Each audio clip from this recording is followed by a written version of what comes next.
Morning students, how are you? आप लोग कैसे हैं? ठीक ठाक हैं? गुड। तो आज हम लोग इस वीडियो के थ्रू एक नया टॉपिक को पढ़ने जा रहे हैं और वो टॉपिक क्या है? Lines and angles. ये बहुत ही इंटरेस्टिंग टॉपिक है और इसमें आप लोगों को बहुत चीज़ पहले से पता है। यानी इसमें जो हम लोग पढ़ने वाले हैं उसमें से 60-70% चीज़ों को आप लोग पहले से जानते हैं, पढ़ते आ रहे हैं। बस उसको रिमेंबर कर लेना है, एक बार रिमाइंड कर लेना कि हमने पिछले क्लास में क्या क्या पढ़ा था।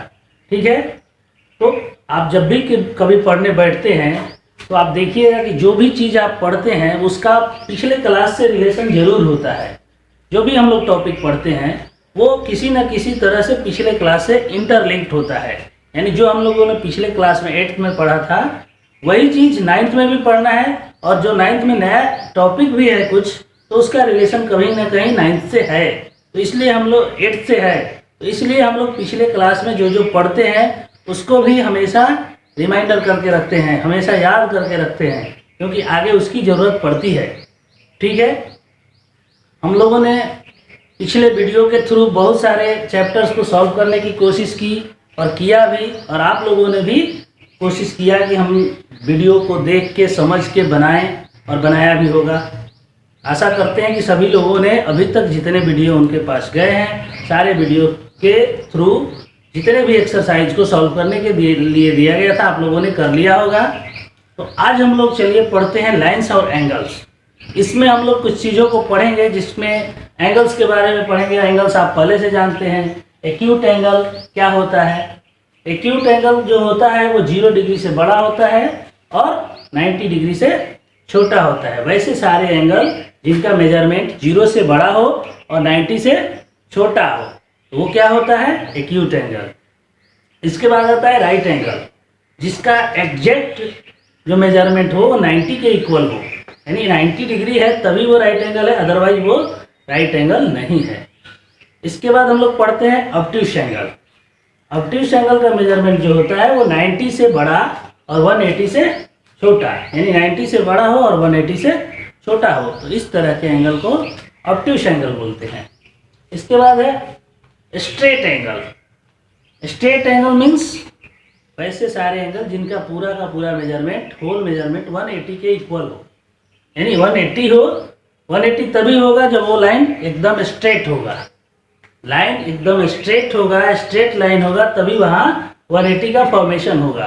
तो 180 को स्ट्रेट लाइन भी बोलते हैं, इसीलिए उसको स्ट्रेट लाइन बोलते हैं क्योंकि वो 180 के इक्वल होता है। रिफ्लेक्स एंगल, वैसे सारे एंगल जिनका मेजरमेंट 180 से बड़ा हो और 360 से छोटा हो उसे हम लोग रिफ्लेक्स एंगल बोलते हैं। इसके बाद होता है linear pair angle. Linear pair angle, वैसे सारे एंगल्स जिनका मेजरमेंट दो एंगल्स जिनका मेजरमेंट 180 के इक्वल हो उसे लीनियर पेयर एंगल या पेयर ऑफ स्ट्रेट एंगल भी कहते हैं। एडजेसेंट एंगल, किसी भी दो एंगल को दो भागों में जब हम लोग बांट देते हैं, किसी बड़े एंगल को जब दो भागों में बांट देते हैं तो वो दोनों एंगल्स जो आपस में होते हैं वो एडजेसेंट एंगल होते हैं। किसी भी बड़े एंगल को जब आप दो भागों में बांट देते हैं और वो दो एंगल्स जो बनते हैं, जैसे यहाँ पे ए बी सी एक एंगल पहले से था, बी डी एक लाइन इसको इंटरसेक्ट किया तो ये एंगल दो भागों में बट गया। वो एंगल क्या है? एक्स और वाई। तो here X and Y is adjacent angle. X का एडजेसेंट वाई होगा, वाई का एडजेसेंट एक्स होगा। वर्टिकली अपोजिट एंगल, जब दो लाइन एक दूसरे को किसी बिंदु पे इंटरसेक्ट करते हैं, जब दो लाइन किसी बिंदु पे एक दूसरे को इंटरसेक्ट करते हैं, इंटरसेक्ट मतलब कट करते हैं यानी क्रॉस करते हैं एक दूसरे से, तो उनके द्वारा बने हुए एंगल्स, जैसे ये लाइन यहाँ से यहाँ आया, ये लाइन इसको, इस बिंदु पे दोनों लाइन एक दूसरे को इंटरसेक्ट कर रहे हैं, तो यहाँ 4 एंगल बन रहा है, 1 2 3 और 4। तो वर्टिकली अपोजिट एंगल जो होता है, 1 जो होगा वो 3 के बराबर होगा और 2 जो होगा वो 4 के बराबर होगा। यही होता है वर्टिकली अपोजिट एंगल। इसके बारे में आप पहले से पढ़ चुके हैं, जितना भी हमने बताया वो पिछले क्लास में आप पढ़ चुके हैं। इसके बाद हम लोगों को पढ़ना है, इफ ए रे स्टैंड ऑन ए लाइन अगर कोई रे किसी लाइन पे स्टैंड करता है then the sum of two adjacent angle so formed is 180। कोई भी स्ट्रेट लाइन पर एक रे अगर स्टैंड करता है, इसको समझ लीजिए, ये एक्सियोम 6.1 है। इफ ए रे stand on a straight line, ये स्ट्रेट लाइन है, इस पे एक रे स्टैंड करता है जो ए सी है, तो इसके द्वारा जो दो एंगल बन रहा है, देखिए एक इधर एंगल बन रहा है और एक इधर बन रहा है। अगर इसको x मानते हैं और इसको y मानते हैं तो x प्लस वाई कितने के बराबर होगा? 180 के बराबर होगा, क्योंकि ये स्ट्रेट एंगल है। और sum of two pair of linear pair angle बोलिए या पेयर ऑफ स्ट्रेट एंगल बोलिए, तो इन दोनों का जो सम होता है वो 180 के इक्वल होता है।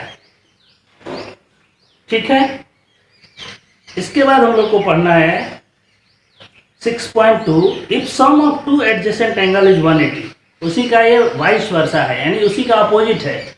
जब हमने पहले बता दिया कि एक स्ट्रेट लाइन है जिसपे एक रे कट करता है, तो उसके द्वारा जो दो एंगल बनता है वो 180 होता है। तो जब पहले से दिया हुआ है कि दो एंगल एक लाइन के ऊपर बन रहे हैं, एक लाइन दिया हुआ है और इस पे दो एंगल बन रहे हैं y और z, और ये दोनों मिलके 180 है, तो इसको प्रूव करना है कि वो स्ट्रेट लाइन है। तो हम जानते हैं कि जब भी किसी लाइन के ऊपर कोई रे कट करता है और उसके द्वारा जो दो एंगल बनता है और दोनों मिलके जब 180 हो जाए तो वो स्ट्रेट लाइन का एग्जाम्पल है।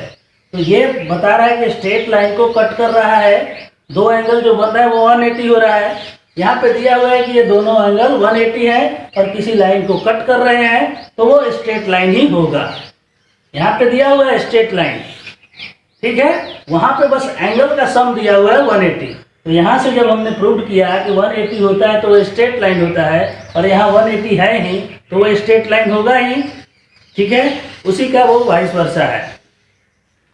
उसी तरह से है if two line intersect each other then the vertically opposite angles are equal, जो कि पीछे हम बता चुके हैं कि जब दो लाइन एक दूसरे को इंटरसेक्ट करता है तो उसके थ्रू जो एंगल बनते हैं, देखिए ये लाइन यहाँ से यहाँ गया, एक लाइन यहाँ से यहाँ आया, एक दूसरे को इंटरसेक्ट किया इस बिंदु पे, तो यहाँ से एक एंगल, दो एंगल, तीन एंगल और चार एंगल बन रहा है। 1 2 3 4, ये 1 अपने सामने वाले 3 के बराबर होगा, 2 4 का इक्वल होगा। ये है 6.1 थ्योरम। अब हमें प्रूव करना है, एक्सरसाइज से हमें बनाना है। एक्सरसाइज में दिए हुए क्वेश्चन को अब हम लोग सॉल्व करेंगे। ये तो था, हमें एक्सरसाइज बनाने से पहले जान लेना कि एंगल्स क्या होता है और लाइन और एंगल्स के बीच रिलेशन क्या होता है। तो चलिए एक्सरसाइज 6.1 को सॉल्व किया जाए।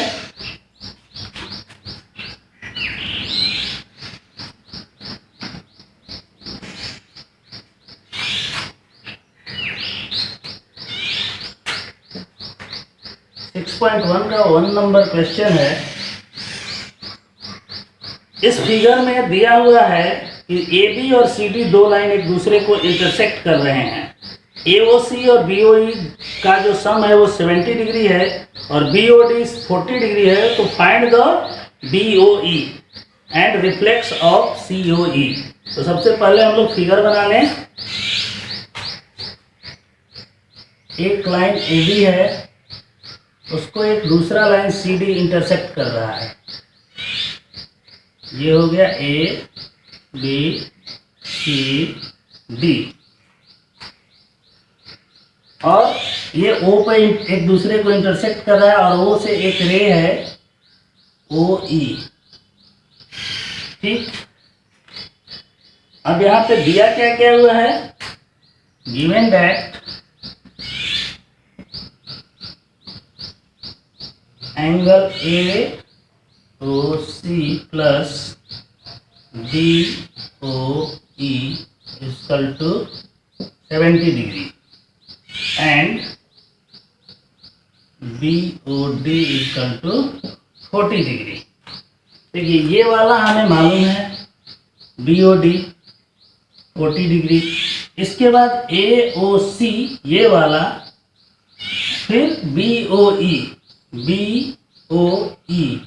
ये दिया हुआ है, ये और ये मिलके कितना है 70 डिग्री। अगर इसको x मान लेते हैं और इसको y मान लेते हैं तो AOC और BOE मिलके 70 डिग्री है, ठीक है।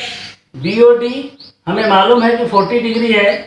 तो जब दो लाइन एक दूसरे को इंटरसेक्ट करते हैं तो उनके द्वारा जो एंगल बनता है वो वर्टिकली अपोजिट एंगल होता है। तो ये 40 देखिए और ये x दोनों वर्टिकली अपोजिट एंगल हैं। लिखेंगे we know that if two lines intersect each other then angle BOD is equal to angle AOC is equal to 40 degree. BOD AOC के बराबर होगा क्योंकि ये वर्टिकली अपोजिट एंगल है। अब हमें मालूम है कि AOC और BOE 70 है और AOC हमारा अकेले 40 आ गया, तो यहाँ से BOE का वैल्यू निकाल लेंगे। Now angle AOC plus angle BOE equal to 70 degree. AOC 40 दिया हुआ है, निकाल चुके हैं हम। तो BOE का वैल्यू जो होगा वो क्या होगा, angle BOE equal to 70 minus 40 यानी 30 डिग्री। ये और ये मिलके 70 है और ये 40 आ गया, तो ये 70 में से 40 घटाइएगा तो इसका वैल्यू 30, ये 40 आ गया क्योंकि ये दोनों वर्टिकली अपोजिट एंगल है और ये पहले से ये दोनों मिलके 70 था और 70 में से एक एंगल जब 40 है तो दूसरा 30 आ गया। तो हमारा पहला क्वेश्चन जो पूछ रहा था BOE का वैल्यू क्या होगा, वो आ गया 30 डिग्री। अब पूछ रहा है कि COE का रिफ्लेक्स क्या होगा, तो हमें अभी निकालना क्या है COE। फिर से लिखेंगे यहाँ वी नो डैट। अब यहाँ पे ये और ये तीनों मिलके स्ट्रेट एंगल बन रहे हैं। देखिए एक लाइन है और इसके ऊपर 3 एंगल मिल रहा है, तो चाहे उस लाइन के ऊपर कितना भी एंगल मिले सब मिलके 180 के इक्वल टू होता है। तो लिखेंगे we know that AOC plus COE plus BOE तीनों एंगल मिलके 180 होता है। AOC COE और BOE ये और ये मिलके 180 होगा। इसमें से AOC 40 है, COE नहीं मालूम है, BOE का हमने निकाल चुका है कि 30 है। अब ये 40 और 30 उधर जाके सब्ट्रैक्ट हो जाएंगे। Angle COE equal to 180 minus 70 यानी 110। COE हमें मालूम हो गया। अब रिफ्लेक्स ऑफ COE पूछ रहा है। Reflex of COE equal to 360 में से जब भी रिफ्लेक्स पूछता है तो 360 में से उसको उस एंगल को घटा दीजिए जिसका रिफ्लेक्स पूछ रहा है, यानी 250 आपका आंसर हो गया। तो इस तरह से क्वेश्चन नंबर 1 आपका सॉल्व हो गया। इसमें दिया हुआ था हमें कि ये और ये एंगल मिलके 70 है और ये एंगल 40 है, तो वहाँ से हमने क्या किया, इसको वर्टिकली अपोजिट होता है तो हमने वर्टिकली अपोजिट के थ्रू इसको इसके बराबर कर दिया, ये 40 आ गया। फिर ये और ये मिलके 70 था तो 40 उसमें से एक एंगल है तो सब्ट्रैक्ट कर लिया, ये 30 आ गया। फिर इसको निकालने के लिए हमने कौन सा यूज किया, ये स्ट्रेट लाइन जो होते हैं उस पर जितने भी एंगल बनते हैं उनका सम क्या होता है 180।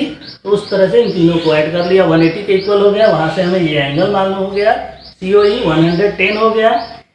अब रिफ्लेक्स जब भी किसी एंगल का पूछेगा तो उस एंगल को 360 से सब्ट्रैक्ट कर देना है, ठीक है। तो इस तरह से क्वेश्चन नंबर 1 सॉल्व हुआ। देखिए क्वेश्चन नंबर 2 क्या है कि इन फिगर 6.14 लाइन XY और MN इंटरसेक्ट एट O। ये जो 6.14 फिगर है इसमें XY और MN एक दूसरे को O पे इंटरसेक्ट करते हैं। इफ POY यानी POY ये हुआ 90 डिग्री है और A और B का रेशियो 2 और 3 है, तो हमें फाइंड आउट करना है कि एंगल C क्या होगा। तो देखिए POY दिया हुआ है 90, A और B का रेशियो दिया हुआ है 2 और 3, तो ये POY और A और B ये तीनों स्ट्रेट एंगल हो गए मिलकर। तो स्ट्रेट एंगल 180 का होता है, उसमें एक 90 है और बाकी दो का आपको रेशियो मालूम है। तो देखिए क्या करेंगे, let angle A equal to 2x क्योंकि उसका रेशियो 2 है और B इजकल टू 3x यानी B का रेशियो 3 है, ये मान लेंगे हम। फिर हम लिखेंगे we know that sum of straight angle is 180। तो स्ट्रेट एंगल कौन कौन हुआ मिलके, ए बी और POY, ए बी और POY मिलके स्ट्रेट एंगल हुए, तो तीनों मिलके 180 के इक्वल होगा। ए का वैल्यू 2x है, बी का वैल्यू 3x माना है हमने और POY 90 डिग्री दिया हुआ है। देखिए ये सिग्नल जो होता है ये वो 90 डिग्री का प्रमाण है कि ये 90 डिग्री है, ठीक है। तो POY 90 था, तो 2 और 3x 5x हो गया और ये 90 इधर आके सब्ट्रैक्ट हो जाएगा 180 से, यानी 5x equal to 90, x equal to 18 degree, यानी रेशियो जो है वो 18 हो गया x। तो a का वैल्यू क्या है 2x यानी 18 टू जा 36, b की वैल्यू 3x है यानी 18 3 जा 54। यहां तक हम a और b का वैल्यू निकाल लिया। अब हमें निकालना है एंगल c, और वो एंगल c इसका वर्टिकली अपोजिट एंगल है, ठीक है। इधर का एंगल c और इधर का a plus POY vertically opposite angle होगा। फिर लिखेंगे we also know that vertically opposite angles are equal, so angle c is equal to angle a plus POY। एक की वैल्यू निकाल रखे हैं, तो POY पहले से दिया हुआ है 90, दोनों को ऐड कर देंगे, c का वैल्यू आ जाएगा। और यही है क्वेश्चन 2 बनाने का तरीका, ठीक है। थर्ड नंबर क्वेश्चन है कि फिगर 6.15 में PQR और PRQ इक्वल है, तो प्रूव करना है कि PQS और PRT भी इक्वल होंगे। ये भी इजी है एकदम। देखिए अभी भी फिगर को आप लोग पेंसिल से बनाइएगा, कॉपी के ऊपर फिगर जब भी बनाइएगा पेंसिल से बनाएंगे, ठीक है। तो इसका भी हम लोग फिगर बना लेते हैं।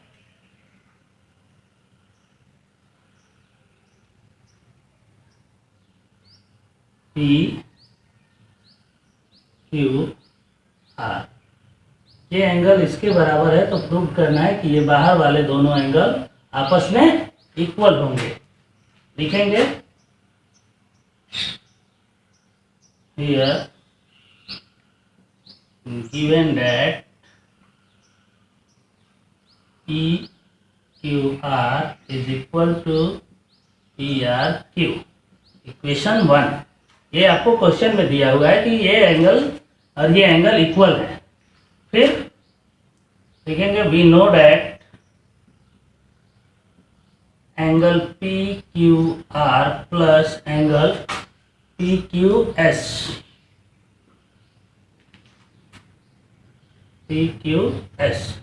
ये देखिए ये है PQR और ये है PQS, ये दोनों स्ट्रेट लाइन है और स्ट्रेट लाइन पे ये एक लाइन पड़ रहा है, तो ये दोनों मिलके कितना होगा 180। यहाँ लिख देंगे PQR और PQS 180 और ये इक्वेशन 2 हो जाएगा। फिर also PRQ plus PRT, similarly PRQ और PRT ये और ये मिलके 180 होंगे और ये इक्वेशन 3 मान लेंगे। इक्वेशन 1 में PQR PRQ के बराबर है, यहाँ PQR और PQS मिलके 180 है और यहाँ PRQ और PRT भी 180 है। तो इक्वेशन 2 और 3 से क्या कर लेंगे, from equation 2 and 3 PQR PQS के साथ है और PRQ PRT के साथ है। तो PQR और PRQ यहाँ इक्वल है, तो ये दोनों कट जाएंगे, PQS equal to PST proved हो गया। यही आपको निकालना था कि ये दोनों एंगल, देखिए इसमें करना क्या है, पहले से दिया हुआ है कि दोनों इनसाइड वाले एंगल्स इक्वल हैं, तो इनसाइड और आउटसाइड मिलके 180 होता है। सपोज डेट हम मान लेते हैं कि ये 10 है और ये 10 है, दोनों इक्वल दिया हुआ है, हमने मान लिया कि दोनों 10 के इक्वल हैं और दोनों मिलके इधर वाले और ये अंदर वाला 180 होता है, तो ये 170 होगा, तभी तो 170 और 10 180 होगा। अगर ये भी 10 है तो इधर भी ये 170 होगा, तभी तो दोनों मिलके 180 होगा। तो यानी जब अंदर वाले दोनों एंगल्स इक्वल हैं तो बाहर वाले एंगल ऑलरेडी इक्वल हो जाएंगे, क्योंकि अंदर और इसके मतलब इसको बोलते हैं इंटरनल एंगल और इसको एक्सटर्नल एंगल। तो इंटरनल और एक्सटर्नल मिलके 180 होता है और इसका भी इंटरनल और एक्सटर्नल मिलके 180 होगा। तो पहले से दोनों जब इंटरनल इक्वल हैं तो दोनों के एक्सटर्नल भी आपस में इक्वल होंगे। उसको इस तरह से आप बना लेंगे। ठीक है। क्वेश्चन नंबर 4, इन फिगर 6.16 ये फिगर जो है उसमें दिया हुआ है कि x प्लस वाई और w प्लस जेड दोनों इक्वल हैं, यानी जितना वैल्यू x और y का मिलके है उतना ही वैल्यू w और z को मिला के है। तो प्रूव करना है आपको कि वो जो लाइन है जिसपे x और y बना हुआ है वो स्ट्रेट लाइन है। ठीक है। फिगर को यहां बना लीजिए, ए बी सी इस पे ऐसे है और ये हो गया सी, ये हो गया डी, ये है वाई, ये है एक्स, ये है डब्ल्यू, ये है जेड। क्या क्या दिया हुआ है वो लिख लेंगे here. x plus Y equal to W plus Z given, ये दिया हुआ है। तो हम क्या जानते हैं कि ये चारों मिलके एंगल कितने के बराबर होंगे। जो सर्कल मतलब होल एंगल जो होता है ये कितने के बराबर होता है आप लोग को मालूम है, 360 होता है। तो ये चारों मिलके x प्लस वाई और w प्लस जेड ये चारों के चारों मिलके कितने होंगे 360। तो लिखेंगे we know that x plus Y plus w plus Z equal to 360। ठीक है। x plus Y W plus Z के बराबर है तो इन दोनों को हम हटाकर और x प्लस वाई ही लिख सकते हैं क्योंकि इसके बराबर यही दोनों है।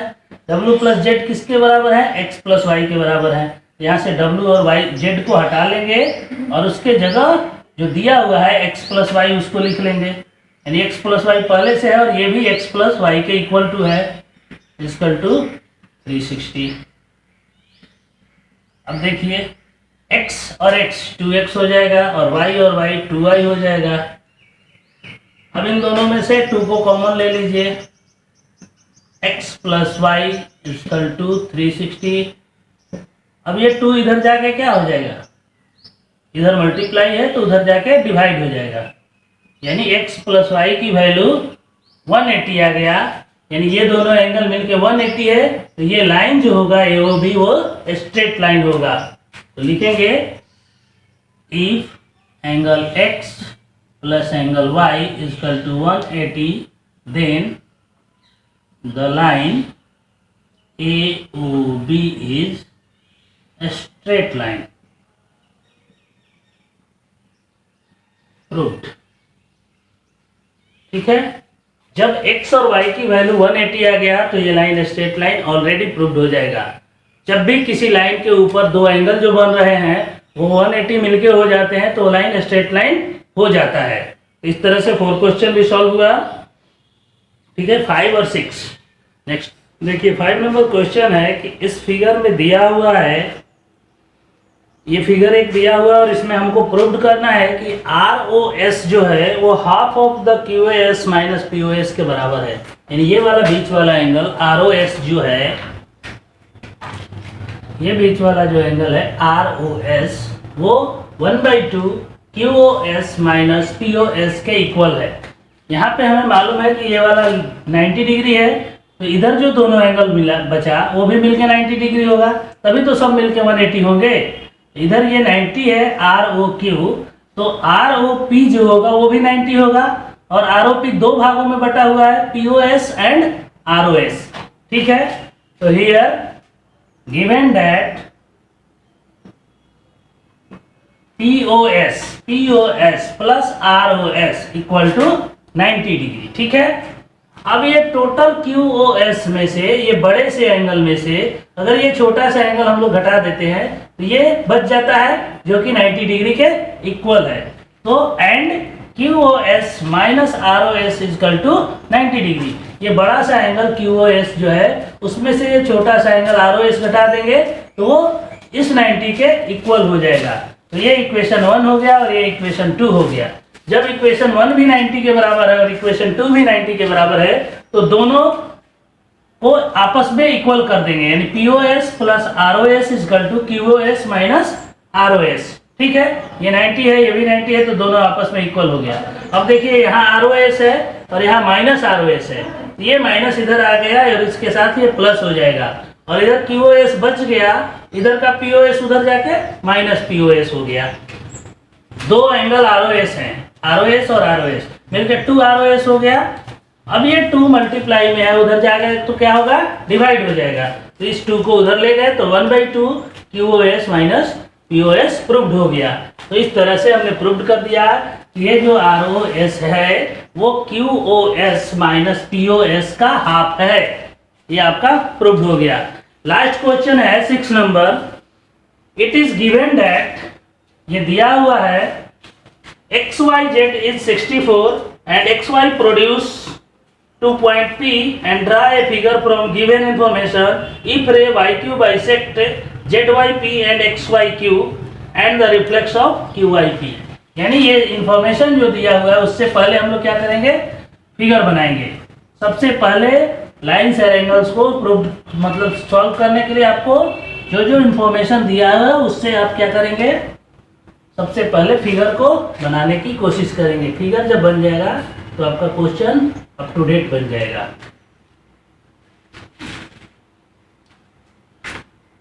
यहां दिया हुआ है PX, एक कोई पॉइंट Y है, ठीक है, XYZ, यानी यहां कोई Z है और ये दिया हुआ है 64 डिग्री। XYZ दिया हुआ है 64। इफ ए रे YQ बाइसेक्ट ZYP, यानी कोई YQ है जो इसको बाइसेक्ट करता है, यानी ये Q है और ये इन दोनों को बाइसेक्ट कर रहा है, मतलब आधे आधे भागों में बांट रहा है, तो दोनों इक्वल हो जाएंगे X और X। अब हमें इस इंफॉर्मेशन से फिगर बन गया, ये 64 है और ये दोनों आपस में इक्वल हैं, और ये भी हम जानते हैं कि ये तीनों मिलके कितने के बराबर होता है। किसी भी स्ट्रेट लाइन को चाहे कितने भी एंगल में आप बांट दीजिए, उसके ऊपर सारे एंगल जो मिलके बनेंगे वो कितने के बराबर होंगे, 180 के बराबर।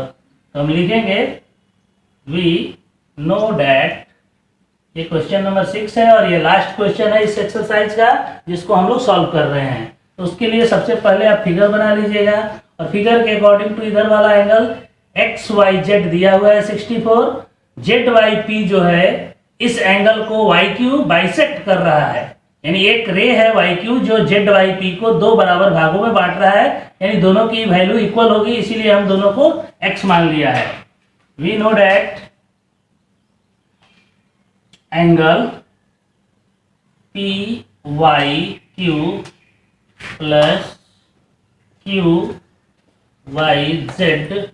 Plus XYZ equal to 180। ये तीनों के एंगल मिलके क्या होंगे, ये और ये मिलके 180 होगा। इसको हमने X माना है, इसको भी X माना है, ये 64 दिया हुआ है, तो X और X क्या होगा, 2X। अब ये 64 उधर जाएगा तो 2X इक्वल टू 180 माइनस 64, यानी 2X इक्वल टू 6 और ये 17 यानी 116 हो गया। जब 180 में से 64 घटाइएगा तो आपका 116 होगा। अब ये 2 इधर मल्टीप्लाई में है, इक्वल टू के उधर जाएगा तो डिवाइड कर देगा इसको, यानी 58 डिग्री आ गया आपका एंगल। ये भी और ये भी 58 होगा और ये भी 58 होगा, क्योंकि दोनों इक्वल हैं। तो अब पूछ रहा है कि फाइंड एक्स वाई क्यू, यानी ये एंगल पूछ रहा है XYQ। तो लिखेंगे angle XYQ equal to angle XYZ plus ZYQ X Y Z 64 है और जेड वाई क्यू क्या है 58। इन दोनों को जोड़ देंगे 8 4 12 6 5 11 और 1 12 यानी 122 डिग्री आ गया आपका एक्स वाई क्यू। ठीक है, find the reflex of Q Y P. Q Y P का रिफ्लेक्स पूछ रहा है। हमने बताया था कि रिफ्लेक्स जब भी पूछेगा तो उसको क्या करेंगे 360 में से इस एंगल को घटा देंगे, यानी 360 में से क्यू वाई पी क्या आया है 58 सब्ट्रैक्ट हो जाएगा यानी 302। यही आपका आंसर हो गया। इस तरह से 6.1 चैप्टर आज कंप्लीट हुआ। इसमें हमने लाइंस और एंगल्स के बारे में पढ़ा। लाइंस और एंगल्स का बीच रिलेशन क्या होता है, यानी किसी भी लाइन जो होता है वो स्ट्रेट तभी माना जाएगा जब उसके ऊपर बनने वाले एंगल्स का सम 180 होगा। कोई लाइन तभी स्ट्रेट लाइन माना जाएगा जब उसके ऊपर जो एंगल बन रहे हैं वो 180 के इक्वल होंगे। तो जब हमें मालूम है कि इस लाइन पे जितने एंगल बन रहे हैं वो 180 है तो वो लाइन स्ट्रेट भी प्रूव्ड हो जाएगा। ये वाइस वर्सा है। दो थ्योरम है कि अगर किसी लाइन के ऊपर दो एंगल बन रहे हैं तो वो एंगल कितने के बराबर होंगे। अगर स्ट्रेट लाइन है और उसको कोई एक लाइन बाइसेक्ट कर रहा है तो उसके द्वारा जो दो एंगल बन रहे हैं वो मिलके कितने के बराबर होंगे। ये स्ट्रेट लाइन है, इसको एक लाइन क्रॉस किया, कट किया तो ये दोनों मिलके कितने के बराबर होंगे। जब स्ट्रेट लाइन पहले से दिया हुआ है तो ये दोनों मिलके 180 होंगे। अब स्ट्रेट लाइन नहीं दिया हुआ है लेकिन ये दिया हुआ है कि ये दोनों एंगल मिलके 180 है तो भी स्ट्रेट लाइन होगा। फिर हमने पढ़ा कि वर्टिकली अपोजिट एंगल क्या होता है, जो कि आप पिछले क्लास में भी पढ़ चुके हैं। If two line intersect each other at A point, अगर कोई दो लाइन एक पॉइंट पे एक दूसरे को इंटरसेक्ट करता है तो उनके द्वारा बनने वाले जो एंगल्स होते हैं वो वर्टिकली अपोजिट एंगल कहलाते हैं। जैसे यही है, ये दो लाइन एक दूसरे को इंटरसेक्ट किया ओ के ऊपर तो यहाँ एक एंगल बना, एक यहाँ बना, एक यहाँ बना, तो इसको 1 मानते हैं, इसको 2, इसको 3, इसको 4, तो 1 3 के बराबर होगा और 2 4 के बराबर होगा। यानी आमने सामने के जो एंगल होते हैं वो आपस में इक्वल होते हैं। फिर हमने पढ़ा कि एडजेसेंट एंगल क्या होता है। तो कोई भी एक बड़े से एंगल को जब दो भागों में बांटते हैं तो वो दोनों एंगल आपस में एडजेसेंट एंगल कहलाते हैं। ठीक है, रिफ्लेक्स एंगल क्या होता है।